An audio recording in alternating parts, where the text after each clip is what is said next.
what are we getting ready to start? Relationship. Relationship series. Huh? Don't do it serious. No. It's a trap. The Never Ever series. Don't do it, it's a trap. I love about it. You can't come back to church series. Alright, we're talking about our relationship series. Alright, the first thing comes to mind when you think of relationships. Love. Love! Oh, shoot. I love you, Mom. Romantic. Romantic relationships. My bad. Selflessness. A heart. Titanic. Yeah. What's something else? When you think of relationship, what kind of relationship? When I say relationship, what kind of relationship pops into mind first? My mom and I dad. think of like me with like everybody like around me and then like little lines. You guys are great. No, I have one. I'm serious. Alright, Josh. Me and my mom. You and your mom. Your mom. Jesus. Yes. Thank you. Friendship. Nobody dating? Nobody? That's what pops in my head. Caroline picks on me. Nathan. Nathan's here. And Caroline picks on you. Alright, so we're going to be talking about relationships. Here's the beauty of relationships. There's a lot more than just one relationship, which you guys seem to have all that figured out. There's a lot more than just dating relationship. You have a relationship with your parents, right? Yeah. Yes. Mom. Huh? I'll get there. Okay, sorry. I'll get I there. get another one. Right? You guys are chatty. Alright. You guys have relationships with your parents. You guys have relationships with your friends, right? You guys have relationships with people at school who you wouldn't necessarily qualify as friends or family, right? One day you'll go off and you'll start a job and you have a relationship with people at work. There's a lot more to relationships than just dating. And so in this series, we're going to talk about a lot more relationships than just dating. Now we are going to talk about dating, right? You guys are getting there in life. Mom. It's the Never Ever series, right? But at the foundation of relationships, at the foundation of relationships, we're going to start off, we're going to talk about loneliness, right? Loneliness. Isn't this kind of the foundation? Don't you get in relationships because you're lonely? Don't you have friends and people in your life so you don't get lonely? This is the foundation of our relationship series, is loneliness. Now, I have defined loneliness, and this took a lot of time and research, so this wasn't just off the top of my head. I have defined loneliness as this: a feeling of emptiness caused by the lack of authentic interaction, either purposeful or involuntarily. Yeah? Yeah. Feeling of loneliness is produced when you have no authentic relationships in your life. Now, here's the problem. This has been blown up in our culture. We are at an all-time high with a sense and this feeling of loneliness, with problems caused by loneliness because of what? Why do you think? Loneliness is basically loneliness is an all-time high. Why do you think that is? Instagram, social media. Nice. Is it really? Yeah, social media. Social media. Right? Here's the problem with social media. You guys ever sent a text? Some of you guys. You ever sent the text and then deleted everything you wrote and rewrote it? Yes. Yeah? Yes. Some of you guys, I don't know if you guys have, some of you guys have social media. If you posted a picture and edited that photo a little bit? You ever done anything like that? Here's the problem. Here's the problem with that. What does that no longer become? Starts with an A? It's no longer authentic. And so the problem is, people are spending all their time on Facebook, people are spending all their time on Instagram, people are spending all their time texting each other, but the problem with those relationships are not authentic. They're not real. Does that make sense? Yes. Huh? I said they're not mutual. They're not mutual. They're not really real, because you can delete a text and word it exactly how you want it. You can edit a photo and make it exactly how you want it. Right? You know, I think the perfect example of this is Kayla and I posted a picture of our dogs on Instagram over Christmas, sitting in front of the Christmas tree. And what it looks like is we have these two perfect dogs who just sat there and let us take this picture. What really happened was war. With absolute war. With lots of bologna and cheese. Right? It's this idea that somehow we can post this picture and you look at it and you think, wow, their dogs are perfect. No, they're not. They're awful a lot of the time. Right? These relationships and these things we see aren't authentic. Right? Loneliness is at the foundation of our culture. Like I said, it is at its highest point ever. They say it's slowly becoming an epidemic because people are spending all their time on social media and they don't understand why they're continuing to get lonelier and lonelier because those relationships are not real, they're not authentic. Right? Here's some facts about loneliness. 40% of people struggle with loneliness. 40%. I'm not. That means one of the colleges does. Wait, which one has, Right? which one like struggles about? Here's the other thing. As we talk about relationships, 60% of married couples report struggling with loneliness. What? 60% of married couples. So, does that mean when you get married and get in a dating relationship, is it all of a sudden perfect? No! No. Ball on the head. No, 60%. 60%. Here's another fact about loneliness. Contagious. Loneliness is contagious. You ever thought about that? You can catch loneliness. Oh my god. If you spend your Get away time, from me! if you spend your time with people who are lonely, or people who are always complaining about being lonely, people who are always whining about being lonely, you can catch that. You can get that. You can become lonely. You can start to struggle with this. Loneliness is contagious. And the last fact I have, I forgot to put it up here, but the last fact is this. Loneliness can lead to actual physical complications. Did you know you can die from loneliness? Yes, it causes depression. There you go. Depression. You can physically die from being lonely. That's what happened to my Yes. That is true. Right. She was the For those who watch Star Wars, Padme apparently died from loneliness. Alright, She died Star Wars. alright, shh. Loneliness is contagious. And so we have to be careful. We go back and we're going to talk about the friends we have, and we're going to talk about the people who are around us. And this is why it's so important to make sure you have good friends and good people in your life. Because these sort of things you can almost catch. It's almost like a physical disease that you can catch. Right? Alright, so now to Coke. This has become such a problem and such a thing in our culture that people are using it to advertise. Coke is using it to advertise. Loneliness has become so prevalent in our culture that people are using it to advertise. Coke is a great example. Right? Look at this picture. Oh, you get a Coke and you get to hang out with your best friend. Alright. Hey, Tommy. That's not genuine. Hey, Jay. Right? Shh. It gets better. Look at this. They both have a Coke and look how in love they are. They're linking arms. Right? I'm drinking 300 Cokes a day. He's trying to live Like but she didn't. Alright. Can I get popcorn? It gets better. Look at this. Oh, you drink a Coke and you get to hang out with your loved one.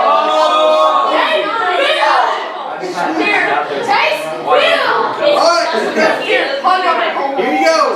This is a real Coke ad. This is for real. You with a Coke. Oh, what about the backwash? You with a Coke.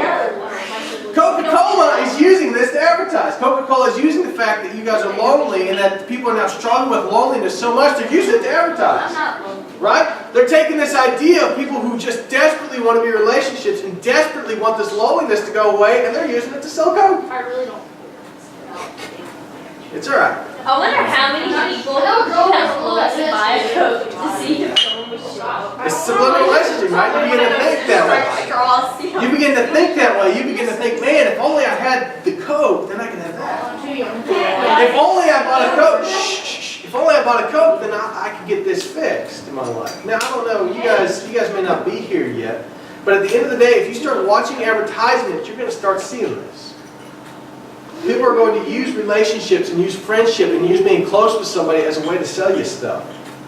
And the problem is because almost half, if not over half by now, of our culture is struggling with a sense of emptiness that comes from loneliness.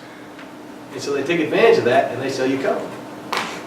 It's just the reality of where we're at. Coke uses it to advertise. Now here's where we're getting to the biblical idea. We were created for relationships. You have been created for a relationship. Right? You have been created to have relationships with people. Now, does that necessarily mean boyfriend-girlfriend relationship? Does that mean dating? No. You guys mentioned you have a relationship with your family, you have relationships with your friends, you have relationships with people at school. You have been created to be around other people. You have been created to have authentic relationships with people. The problem is sometimes people will take this feeling and this emptiness and they run straight to a dating relationship and they say, this is going to fix it. Is that going to fix it? No.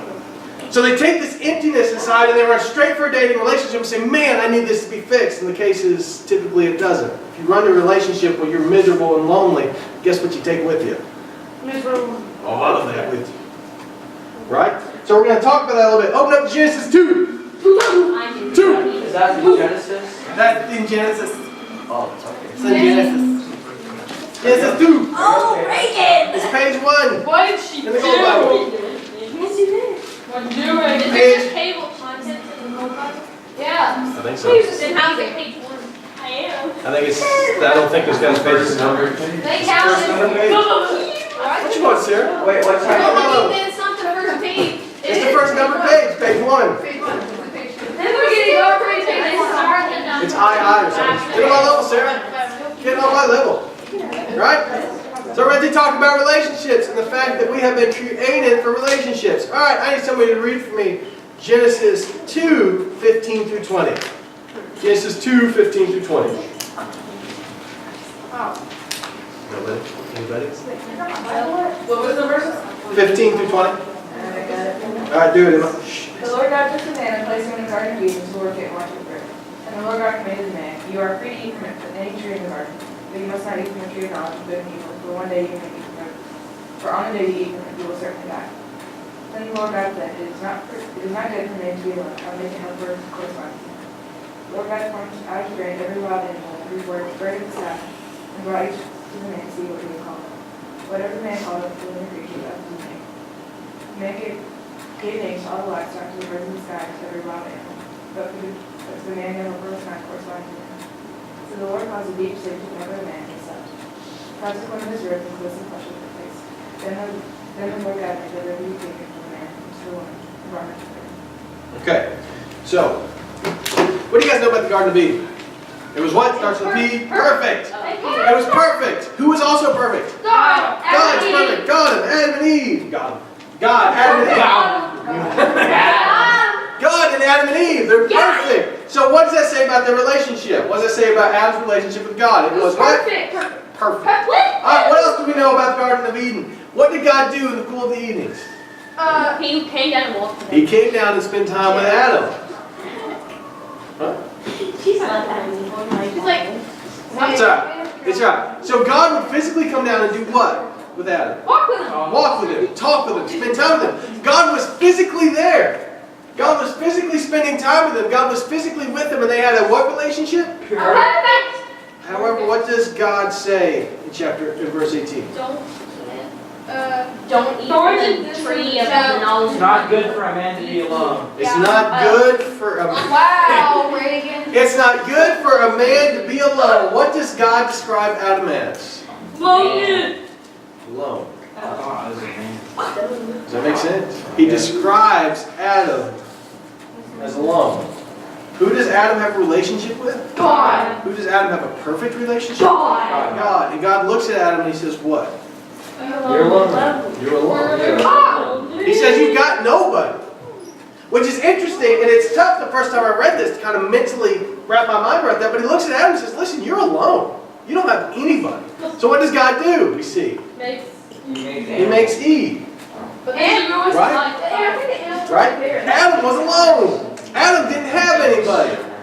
And here's the problem. Here's what our Christian culture has started to say. If your relationship with God, what they'll tell you is if your relationship with God is perfect, then your feeling of loneliness should not be there. And what they'll say is they'll put it on you and say, guess what? If you're feeling lonely, it's because your relationship with God's bad. hard. That's what they'll tell you. And I hear it all the time. But the reality is this. Who had a perfect relationship with God? Adam. And what did God say? God said it. Only you would have You're alone. you. Because you don't have anybody. Right? We have been created for relationships. We have been created to be with other people. Does that necessarily mean dating? No. But you have been created to be with other people. Here's another problem. We have some people who go and they'll hide and be a hermit in their house and they'll read their Bible and say, you know what, I'm just going to spend all my time and we're going to be happy together. No. What does God want you to do? Our relationship with someone. Have a relationship. Get to know people. Spend time with people. The Bible talks about this all over and over again, just as iron sharpens iron. In Hebrews, it tells you not to forsake spending time together. In Proverbs, it tells you to find people. Spend your time with people. Get to know people. The problem is that if we begin to believe and think that all of a sudden, if my relationship with God is perfect, my whole life's going to be perfect, that's just not the way it is. He says, you were alone. So the first point out of this, and I like this, the first point out of this is get your relationship right with God. You say, well, that's not necessarily going to fix everything. No, but man, it's the foundation. It is absolutely the foundation. If your relationship with God is bad, it's just not going to go well with you. And there's certain points in your life, and there's certain pieces in your life that will have to be fulfilled by this relationship with God. And the problem is we can run to dating, we can run to other relationships because we're trying to fulfill this emptiness that's caused by a lack of relationship with God. The first thing you need to do if you're struggling with loneliness and you're worried about this and you're working through this and trying to figure out what's going on is you've got to have your relationship with God right. That means spending time in the Word. That means spending time with God. That means spending time praying. Right? That's what it means. That's the first thing you got to do. You say, John, I'm struggling with this. I feel loneliness. I have this emptiness. Man, get your relationship with God right. Right? Get your relationship with God the way it needs to be. And I love this, the fact that God said Adam was alone. Adam was alone. God looked at Adam and everything he had. God looked at Adam spending time with him and said, you're alone. You don't have anybody. Right? So God created Eve. The next thing is this. Second, God will fulfill your needs if you pray. Right? What did God give Adam? Eve. How did God make Eve? From his rib. From his rib. Let me tell you something. It's a lot easier for God to bring people into your life to have authentic relationship, be able to talk about Him and be able to grow in Him and fulfill this feeling of loneliness than it was for God to make a human being. If you're struggling with this feeling of loneliness, man, pray. Don't just run to empty relationships. Pray. And pray that God will bring people into your life that you can have authentic, real relationship with. I did it. In 5th grade, I was the biggest kid in my class. Good job. Wait, I was the biggest kid in my class, and we're just talking every way. I was the tallest, I was the broadest shoulders, I was the fattest, I was the biggest. everything. Okay. I was the biggest. And as a 5th grader or a 4th grader, that's pretty tough. I mean, when you just stand out in your class, man, that's pretty tough. And so before going into 6th grade, I really did. I prayed very specifically for God to bring somebody into my life who I could really just have a relationship with and talk to, who would understand my sense of humor and also be about the same size as me, because being the only one was tough. And you know what? God did that. He brought a guy into my life, and we were best friends all the way from 6th grade through 12th grade. And we just had a great relationship. I was able to talk to him, and we had an authentic relationship where I could talk to him about anything, he could talk to me about anything, and we grew together. Yes? Are you still friends? Yeah, we're still friends. Actually, I talked to him the other day. What's his name? Well, he ended up going to different college, I went to a different college. Actually, I talked to him the other day. It's this idea that God can fulfill these needs. The problem is we get this feeling of loneliness and we run to the easiest thing. And we run to whatever we think is going to fix that. The first thing you got to do is pray. Ask God to help that. Right? And it may be you fixing your relationships with your family. It may be you fixing your relationship with your friends. In order to kind of fulfill that need, that emptiness that's caused by lack of relationships. Right?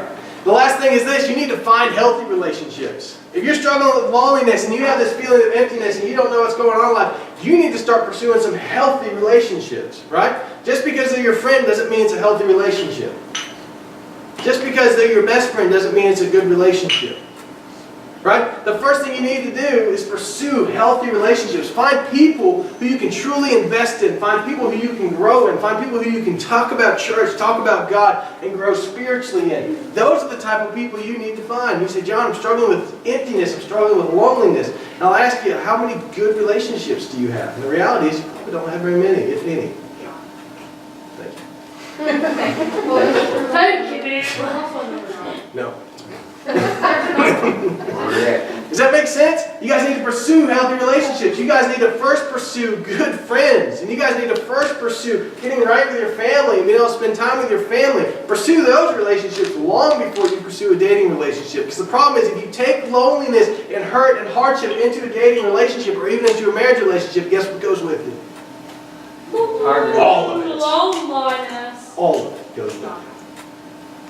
So if you're struggling with loneliness, first pray. Ask God to help you through that. Ask God to provide friends and family in your life who can help fix that. The next thing you got to do, or I guess first you got to do, is make sure your relationship with God's right. Are you reading Scripture? Are you praying? Are you spending time with God? And then lastly, look for healthy relationships. Look for healthy people to spend time with. Right? Look for healthy, good people to be able to talk to and invest in. And work to make those relationships authentic. Work to be able to talk. Don't just spend all your time on Facebook or on Instagram with them. Work to be able to talk to them and spend time with them. Yeah? You've been created for relationship. You've been created to be with other people. Who you choose to be with is up to you. And we're going to talk about friends next week and the importance of good friends. Easy enough? Yeah. All right, we're done.